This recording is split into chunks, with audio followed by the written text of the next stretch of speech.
Fala pessoal, Spider aqui. Nesse vídeo, continuamos nossa saga sobre o sistema imune. Nessa nova série de vídeos, estamos destrinchando os principais componentes do sistema imune e como eles funcionam.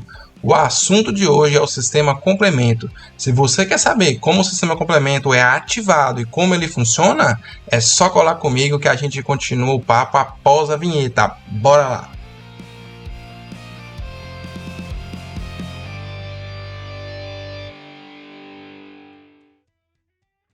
Muito bem, pessoal. Então, vamos continuar falando sobre o sistema complemento. Lembrando que esse vídeo faz parte de uma série de vídeos sobre os componentes do sistema imune, como eles funcionam, quais os mecanismos envolvidos. E nos vídeos anteriores nós falamos sobre o sistema complemento, suas características principais, suas funções, seus aspectos históricos. Então, se você tiver alguma dúvida, quer acompanhar um pouco melhor sobre essa caracterização geral do sistema complemento, só clicar no videozinho aqui em cima, vou deixar para vocês.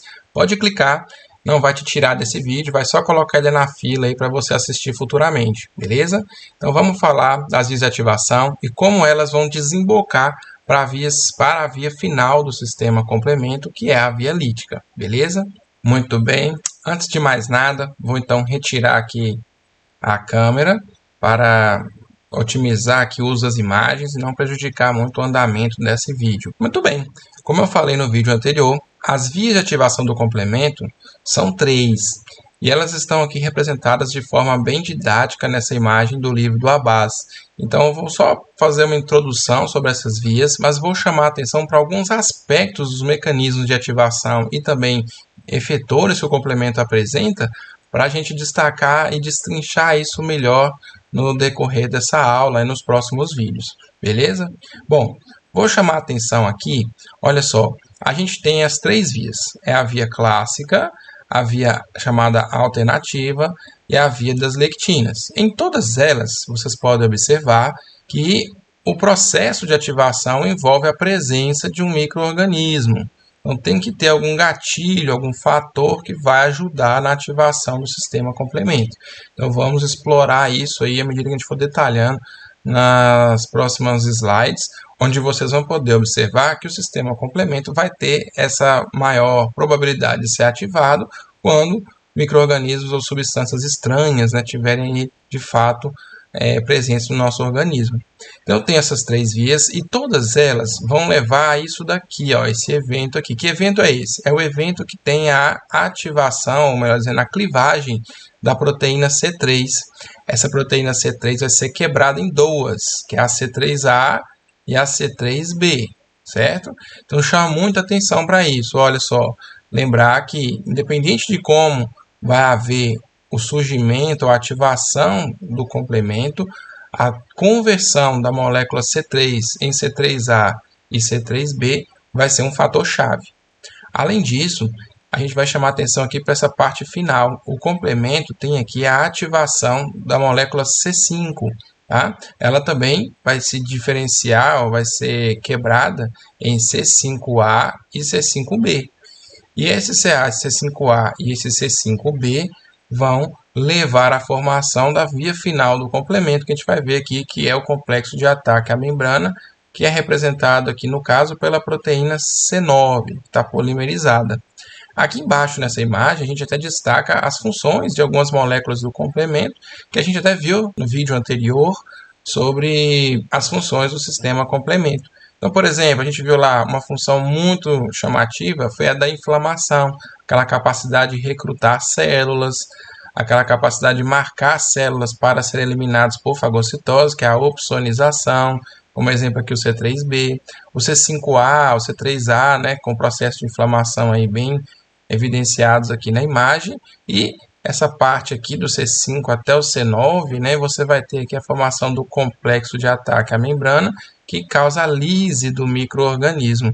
A gente vai ver aqui a formação de poros, né, que vão destruir a membrana da célula-alvo, causando a sua morte. Bom, e isso que eu falei chamou um pouquinho a atenção sobre como o complemento funciona.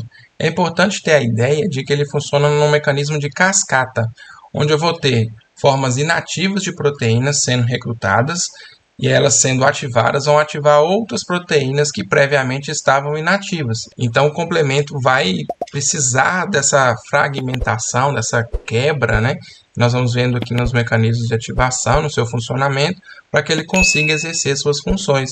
Então a gente fala que a ativação do sistema complemento vai envolver uma cascata proteolítica e vai pegar uma proteína inativa, e essa proteína inativa nós chamamos de zimogênio. Aí esse zimogênio, quando for quebrado, vai se tornar ativado.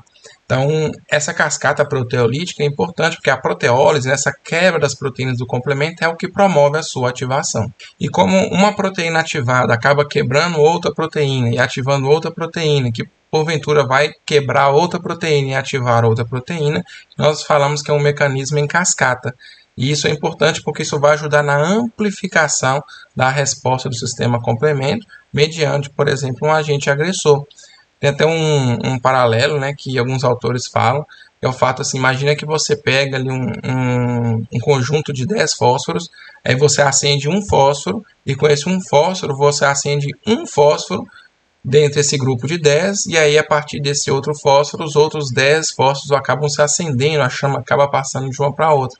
Então, para representar esse efeito cascata que o sistema complemento apresenta, acho que é uma boa metáfora. E a gente pode ver isso aqui, a gente tem C1, C2, C3, C4, C5, C6 até o 9. Então, a gente vai vendo que vai ser importante esse mecanismo, esse efeito em cascata do sistema complemento. Vou chamar a atenção para algumas características do complemento que acho que são relevantes de pontuar antes da gente entrar nas vias de ativação efetivamente. Primeiro, a gente pode observar aqui, o sistema complemento ele pode ser ativado por anticorpos, mas também pela superfície de micro-organismos ou por substâncias presentes na superfície de micro-organismos, como lectinas, por exemplo, que vão reconhecer aí a manose, muitas vezes presente também na superfície de alguns micro-organismos. Dessa forma, a gente tem uma probabilidade muito mais alta do sistema complemento estar sendo ativado sobre os potenciais alvos, né, agressores aí do nosso organismo, como por exemplo esses micro-organismos. E a gente vai ver que diversos produtos que o complemento libera, quando houver a clivagem, né, a proteólise e a ativação das suas moléculas, vão ficar ligados de forma covalente à superfície de micro-organismos, por exemplo, ou a outros antígenos, ou mesmo até a corpos apoptóticos, né, pedaços, fragmentos de células mortas por apoptose que nós podemos ter no nosso corpo. Isso acaba ajudando também na remoção de dejetos celulares, por exemplo, por células vizinhas ou mesmo por macrófagos nos nossos tecidos, para evitar aí que esses dejetos possam futuramente causar processos inflamatórios, por exemplo. Além disso, acho que uma questão muito importante de mencionar e lembrar, essas proteínas do complemento, uma vez que elas são ativadas, a atividade delas dura muito pouco tempo, questão de segundos. E isso é importante porque isso garante que essa ativação não perdure muito tempo e, por exemplo, isso não chegue a afetar as nossas próprias células, que poderiam vir a ser alvos também do sistema complemento. Outro adendo também que a gente tem que levar em consideração é o fato de que, apesar dessa imagem não mostrar, existem proteínas que regulam a ativação do complemento, que inativam essas proteínas também para evitar que elas sejam ativadas dentro do nosso próprio corpo, evitando aí que ele age sobre as nossas células normais. Então, a inibição do complemento é extremamente importante e isso garante que o complemento seja ativado apenas na superfície, por exemplo, dos micro-organismos.